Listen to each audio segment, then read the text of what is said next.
Bien, bonjour à vous, messieurs. Bonjour. Bonjour. Bonjour, Christian. Alors, je m'arrêtais avec vous devant Totem. C'est un magasin qui se trouve sur l'allée des Tignes. Et je vous vois quelque part près de tasses de café. Et vous me dites que c'est quelque chose que vous pérennisez. Oui, parfaitement. Et pas seulement avec le café. Nous avons quand même de quoi manger. Mais alors, voilà. Alors, justement, aujourd'hui, qu'est-ce que vous avez au menu, en fait, à part le café? Une tartelette aux pommes. Mais il n'empêche que si je vous vois aujourd'hui, c'est par pur hasard. Mais vous me dites venir donc souvent, et notamment les dimanches peut-être? Dimanche et jour de semaine, parce que jour de semaine aussi. Nous sommes quand même à la retraite. Et outre les tartelettes, nous avons des flocons de neige qui viennent de la pâtisserie Pen, qui sont très bonnes. Ouais. Vous êtes livré sur place, comment faites-vous? Faites vos courses avant? On fait nos courses avant. Faites le marché et la boulangerie, pâtisserie Pen, voilà. Et vous venez ici. Mais parfaitement. Bien. Et Totem, donc, vient ici et vous sert le café. Mais parfaitement. Voilà quelle est la procédure, en fait. Hein. Oui. Ah ouais, on se retrouve là, on discute ensemble. Alors, on refait un peu le monde. Vous êtes des habitués. Qu'une chose grandit, malheureusement, c'est le manque de respect des gens. Est-ce que ce n'est pas un problème sociétal ou de génération? Vous voulez me répondre?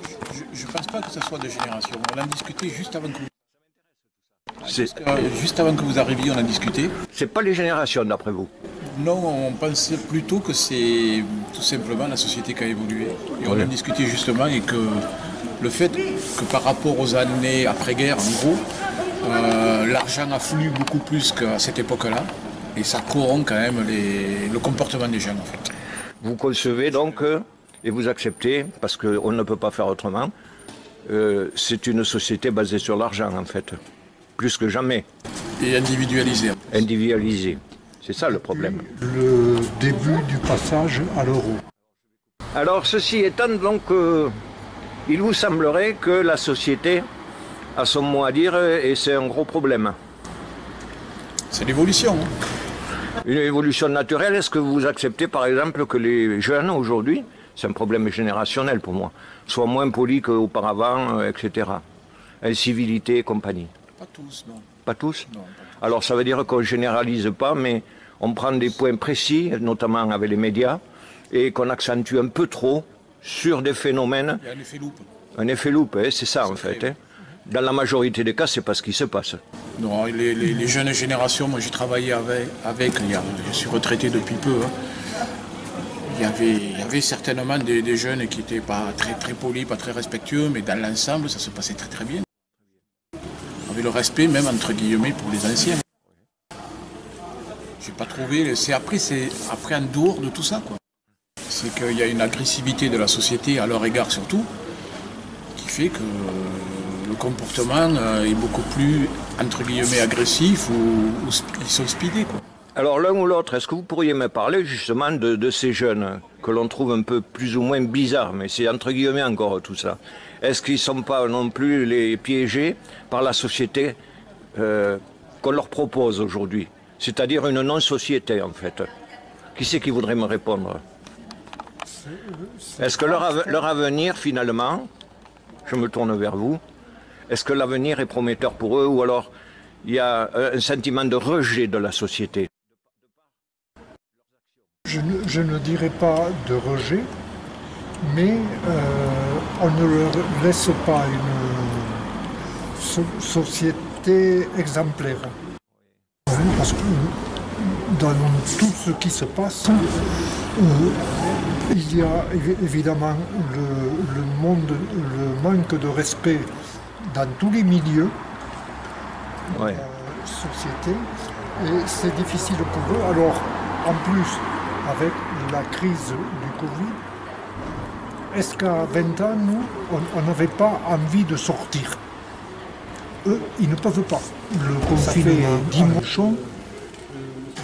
quand vous vivez dans une maison, c'est autre chose que de vivre ce confinement dans des grandes villes. Dans des HLM, Voilà. pour ne pas dire. Voilà. Dans les grandes villes, ouais, c'est difficile. Nous avons la chance d'avoir des petits jardins autour de nos maisons Voilà. qui nous permettent de nous Pour aérer. les travailler, bon, mais ça fait de l'exercice physique. Alors, cet exode rural qu'on a connu à une époque, est-ce que vous ne pensez pas qu'il va y avoir... Le retour, Oui, exactement, vous avez deviné ma question. c'est possible, ouais, parce qu'il y en a qui arrivent des grandes villes. Ils viennent. Maintenant, le problème, maintenant, c'est l'emploi. Ça, c'est difficile. Alors, je vais y venir à l'emploi, parce que l'emploi, ce dont je vous parle, qui reviennent vers nous, ce sont des retraités. Et je pense, moi, que l'exode rural se fera par les retraités. Oui. Voilà, j'en suis le témoin. Moi, le premier, puisque j'habitais Montpellier, je suis venu ici. J'ai un bon exemple devant moi. Voilà. Voilà. Et ensuite, sûrement, ça concernera, je pense, les gens qui peuvent faire du télétravail ou qui ont leur entreprise. Oui. Parce que moi, j'ai des amis, c'est leur cas. Oui. Ça va finalement concerner que très peu de personnes et des personnes quand même à haut revenu. Mais les villes, elles progresseront toujours, mais elles ne vont pas s'améliorer. Oui. Parce que fatalement, ça sera les plus populaires qui vont réintégrer les villes, je pense. Ce sont toujours les mêmes qui vont... Donc, ça va être à leur dépens, en fait. Hein. On est bien d'accord. C'est clair. Ça. Mais est-ce que vous ne pensez pas justement que les gens commencent à fuir un peu le goudron, l'asphalte, les surfaces goudronnées, cimentées, bétonnées des supermarchés? Moi, je ne crois pas parce qu'on a fait justement, comme on parlait des jeunes générations, et même beaucoup moins jeunes, on en a fait des consommateurs. Donc moi, je ne les vois pas quitter la ville. Vous ne pensez pas? Non. Pas du tout. On peut regarder les États-Unis, ça ne se passe pas ce phénomène-là non plus. Les villes grossissent de plus en plus. On en a fait des consommateurs également, hein, eux depuis bien plus longtemps que nous. Voilà. Et alors, c'est un bon exemple que vous prenez avec les Amériques, parce que à 20 ans d'intervalle, il faut savoir que nous, ça va nous échoir un de ces jours. Ça va nous tomber sur la tête. L'obésité chez les gens, Ça commence déjà. c'est bien déjà commencé, en France aussi. Donc on a un exemple à 20 ans d'intervalle, en gros, hein, je schématise, hein, de ce qu'est la société aujourd'hui américaine, en fait. Hein. Ce qui va nous arriver très certainement. Hein. C'est une société, c'est l'évolution de la société. Du fait que vous faites, du fait que les citoyens sont avant tout des consommateurs et qu'on a individualisé cette consommation, fatalement, c'est pour ça qu'il se crée aussi des différences sociales. Hein. Dans ces pays-là, on le voit aux États-Unis, c'est criard, mais chez nous aussi. Et nous sommes des consommateurs. Donc les jeunes, c'est la première chose à laquelle ils sont sensibles. Bonjour. Bonjour.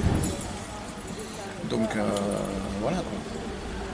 Moi je pense que oui, on suit les États-Unis, hein, on en parlait d'ailleurs, c'était hier ou avant-hier de ça. Et c'est pas et à mal parce qu'aux États-Unis il y a des choses bien aussi qui s'y passent. Mais on prend que le mauvais truc.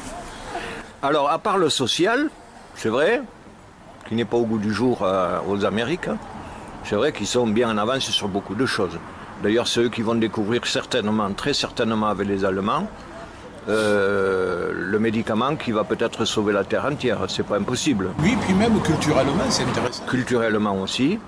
Donc, à part l'aspect social, disons, où on a quand même certains avantages, nous, en France, hein, très intéressant hein, pour les personnes en difficulté. C'est vrai qu'on peut prendre beaucoup d'eux, mais il n'empêche. Il n'empêche que vous voyez bien, la première chose qu'on interdit dans le confinement, c'est l'ouverture des magasins. C'est ce qui manquera le plus aux gens finalement. Non, on le voit pour Noël, c'est pas la fête de Noël qui va manquer. Ce qui manque, c'est faire des cadeaux. C'est ça qui est terrible, quoi.